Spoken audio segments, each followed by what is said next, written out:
Pia number laser did, my laser tick car. Laser car, Take a laser car, you like Lumia sip on us, sicko, see, same year up here and alone or my take it, Lutara, Mateva. Lumia Lone, say, say me Lutara and alone or the chachi.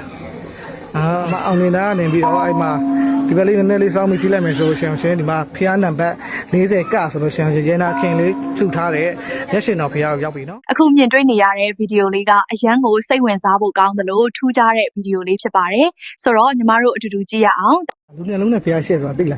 ဟုတ်လားဘယ်နားမှာလဲ လိုက်ကြမယ်ဒါကျွန်တော်တို့အခုရောက်နေတာဒါအောင်ကြီးပေါ့နော်ရွှေုံဖျားရဲ့အောင်ကြီးနေရပေါ့အောင်ကြီးနေရနေပြရှေးလေးနည်းနည်းလေးလျှောက်လိုက်ရှေးလေးနည်းနည်းလေးလျှောက်လိုက်ပြီဆိုလို့ရှိရင်ထပ်လျှောက်လိုက်မှအောင်ကြီးရဲ့ခုံပေါ့အောင်ကြီးခုံတိုင်းတဲ့ပဲလျှောက်ပါတဲ့ပဲလျှောက်ပါတဲ့ပဲလျှောက်တော့ရှင်ဒီမှာဖျားတွေရှိတယ်ဒီမှာစောင်းနေဖျားတွေရှိတယ်လားဖျားတွေရှိတယ်ဖျားနံပါတ်41တို့ဒီမှာ41က40က40ကဒီမှာတွေ့ပြီ40ကကြီးကိုကြည့်လိုက်40ကကြီးကိုကြည့်လိုက်ထဲကိုကြည့်လိုက်ချက်ဖျားညလုံးကြည့်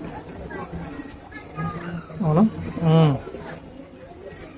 အဲ့ဒါလုံးဒီစေနာရှင်စေနာခင်လေးကလှူထားတာတဲ့ညက်ရှင်တော်ဖရာတဲ့တွေ့လားဒီဖရာကိုဘယ်လိုလှူတာလဲဆိုတော့ညလုံးလူညလုံးအစ်စ်ပေါ့နော်အစ်စ်ကိုစီးစိမ်ပြီးတော့ဖရာရဲ့ညလုံးတော်ထဲမှာထည့်ပြီးလှူထားတာတဲ့အမတွေ့ပြီလားရုပ်ရှင်တရုပ်ဆောင်နဲ့ရုပ်ရှင်တရုပ်ဆောင်စေတနာခင်အမကြားဘူးလားစေနာခင်လေးသိလားစေတနာခင်လေးတော့မသိဘူးခုမှသိတာရုပ်ရှင်တရုပ်ဆောင်ဆိုတော့ဒီဟိုတုန်းကခေတ်ကဆိုတော့တိတ်မသိဘူးညက်ရှင်တော်ဖရာညလုံးသိချာကြည့်နော်မြင်ရတယ်ဟုတ်လားဟုတ်တယ်မပေးအဲ့ဒါလူညလုံးတွေကိုစေးစိမ်ပြီးလှုပ်ထားတာညလုံးတော်သိချာကြည့်သိချာတိတာရွှေုံပြားမှာကအဲ့လိုပဲထူးခြားတဲ့ຢာအများရှိရနောက်ထပ်လည်းကြုံရှင်လိုက်ပြအောင်မယ်နော်နေရာအောင်မှတ်မိရနော်ဒီမှာရွှေုံပြားရဲ့ဒီမှာအမဒီမှာရွှေုံပြားရဲ့ဒါအောင်ကြီးပေါ့အမရဲ့အမအောင်နေတာကနေပြီးတော့အဲ့မှာဒီဘက်လေးနည်းနည်းလေးစောင်းမိကြည့်လိုက်မယ်ဆိုရှင်ဒီမှာဖျားနံပါတ်40ကဆိုလို့ရှင်ရဲနာခင်လေးထူထားတဲ့ရက်ရှင်တော်ဖျားကိုရောက်ပြီနော်ဟုတ်ကဲ့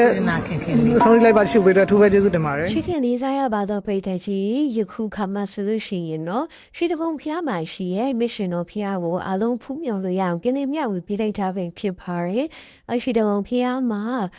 ရုပ်ရှင်တိဆောက်တူဖြစ်တဲ့စေဗလာခင်လေးဆိုရဲစီနိုင်ရှိတူကလူရန်တည်ထားခဲ့ရပြီဖြစ်ပါတယ်အစိုးရ mission တော်ဖျားမှာတကယ်လူမျက်လုံးအစစ်ကူပါနော်စီစိန်ထားတယ်အဒီမျက်လုံးစစ်ကူအထဲတွေထားတယ်လို့လည်းတရားရပါနော်ဆိုတော့အဲ့လိုလေဖူးမြော်လို့ရအောင်ပြန်နေပြီးတော့မှမျှဝေပေးလိုက်ရခြင်းပဲဖြစ်ပါရှင်ဒီဗီဒီယိုလေးကိုကြည့်ပြီးသွားပြီဆိုတော့ပရိသတ်ကြီးကတော့ဒီအကြောင်းအရာအပေါ်မှာဘယ်လိုထင်မြင်ယူဆသလဲဆိုတာ comment မှာပြောသွားခဲ့ကြနော်